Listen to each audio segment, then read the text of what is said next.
Hello जी, आप सभी का स्वागत है हमारे YouTube channel sister with me में। तो चलिए आज हम लोग यूट्रस के बारे में पढ़ेंगे और इसके बाद टाइम नहीं मिलने के कारण हमेशा वीडियो नहीं डाल पाते हैं, तो जो भी वीडियो है वो आप ध्यान से देखिए और नोट्स कीजिए, क्योंकि हम छोटे छोटे शब्दों में आपको बताने की कोशिश करेंगे। तो चलिए, पहला जैसे कि यूट्रस, तो कहने का मतलब है यूट्रस जो है वह क्या है। तो यूट्रस जो होता है वह नाशपाती के आकार का होता है और इसका लंबाई चौड़ाई क्या है। तो यूट्रस का जो लंबाई होता है, लेंथ, वह 3 इंच होता है। कितना होता है?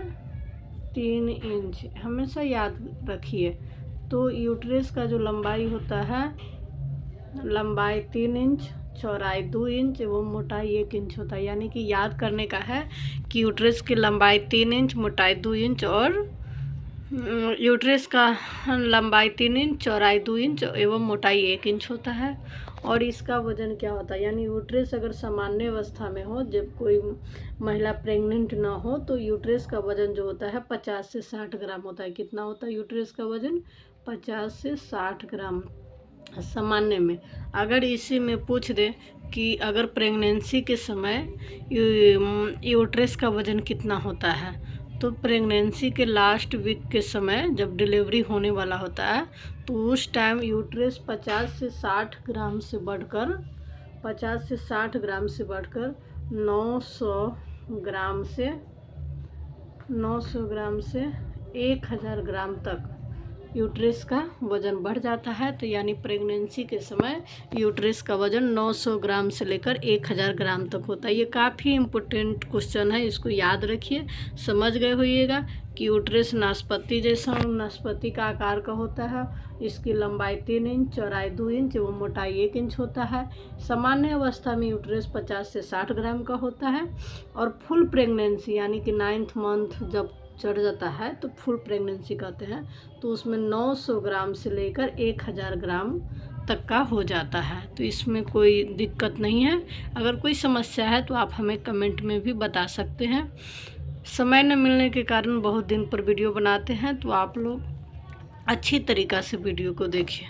अब आगे है कि यूट्रस के कितने भाग होते हैं। पूछ दे कि यूट्रस के कितने पार्ट होते हैं, तो याद रखिए यूट्रस के 3 पार्ट होते हैं। कितना होता है यूट्रस?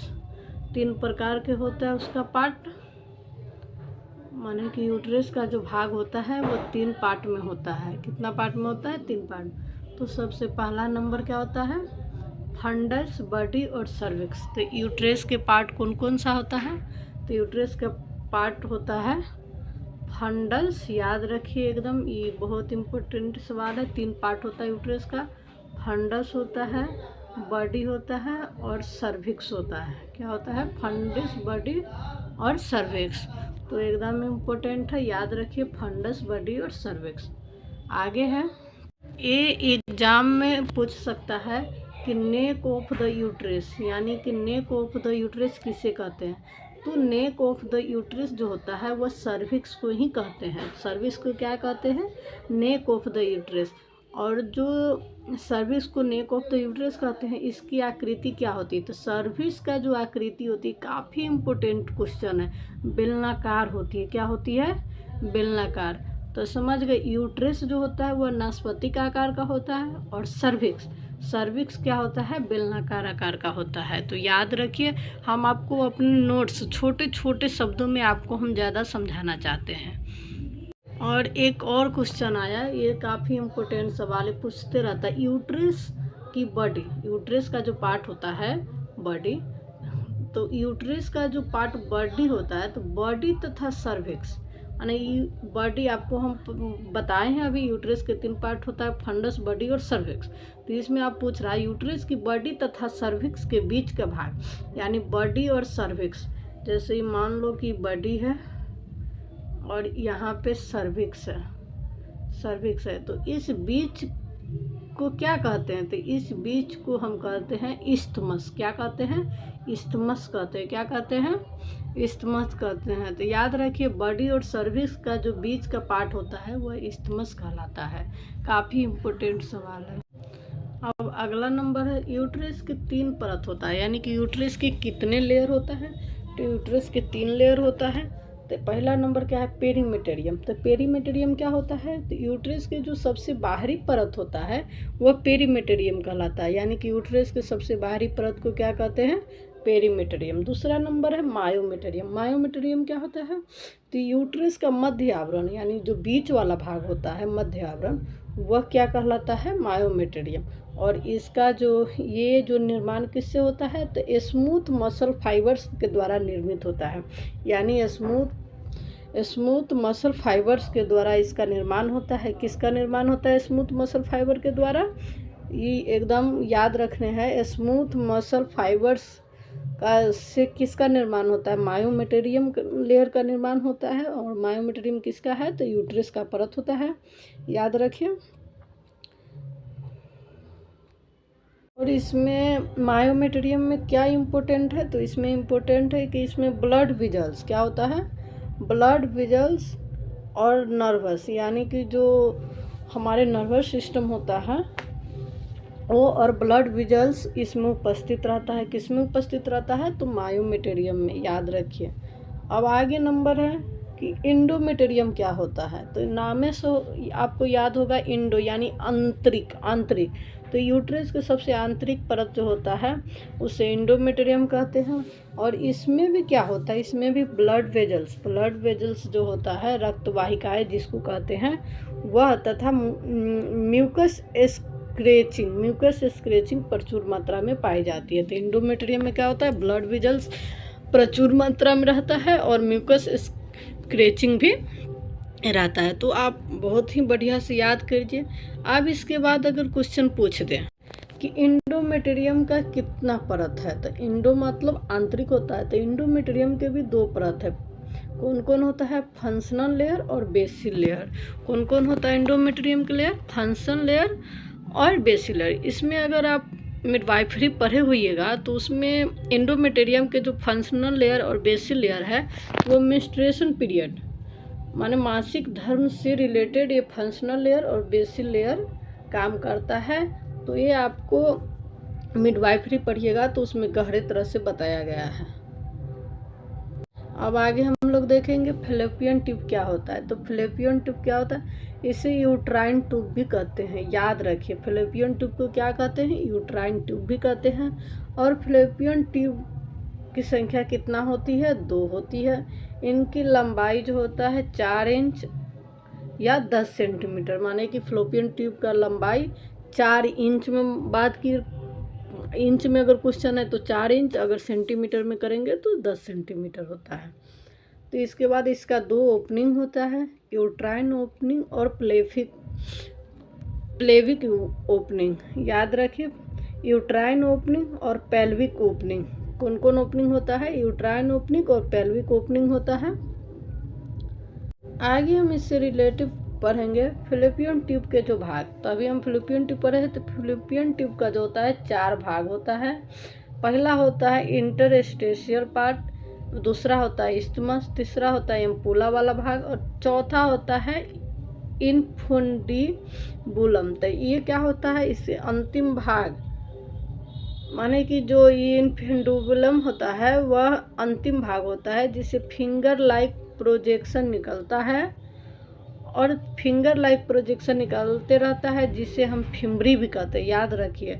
इनफुंडिबुलम में ही फिम्बरी निकलता है, जिसे फिंगर लाइक प्रोजेक्शन को फिम्बरी भी कहते हैं।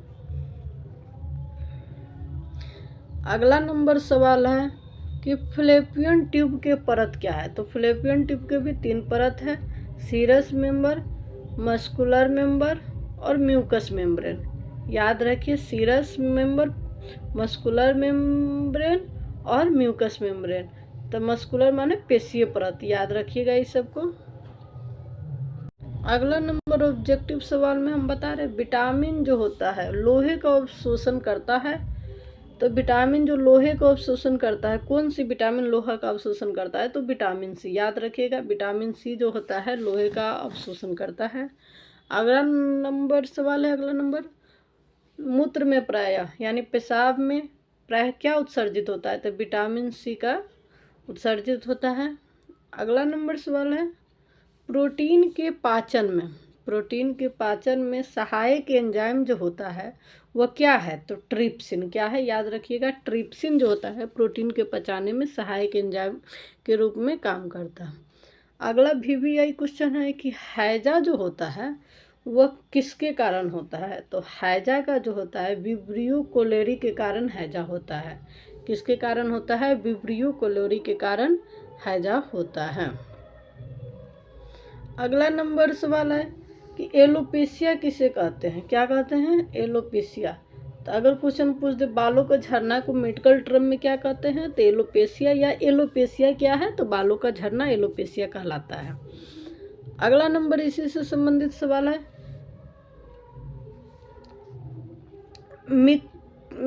माइक्चुरेशन क्या है? तो मूत्र त्याग करना कहलाता है।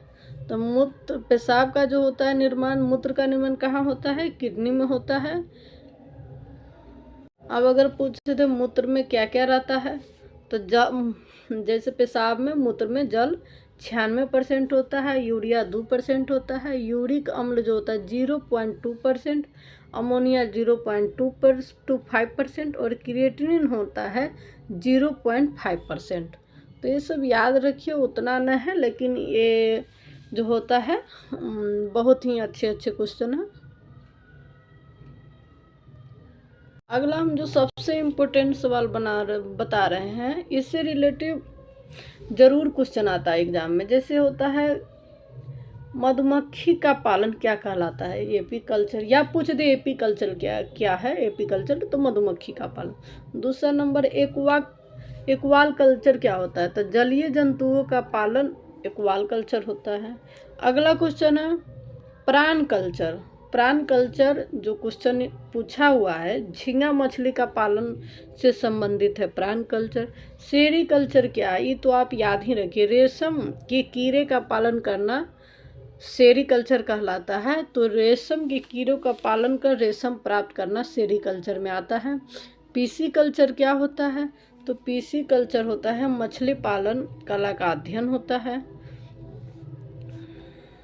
तो चलिए, आशा करते हैं कि आप लोग अच्छे से वीडियो देखें। अगर वीडियो में किसी प्रकार की कमी या कुछ भी महसूस हो और कौन सी टॉपिक चाहिए तो आप हमें प्लीज़ कमेंट में ज़रूर बताइएगा। और अब आप लोगों के पास टाइम नहीं है, इसलिए अच्छे से तैयारी कीजिए। डेली एक क्वेश्चन भी याद कीजिएगा तो हो जाएगा। आज के लिए बस इतना ही। Thank you.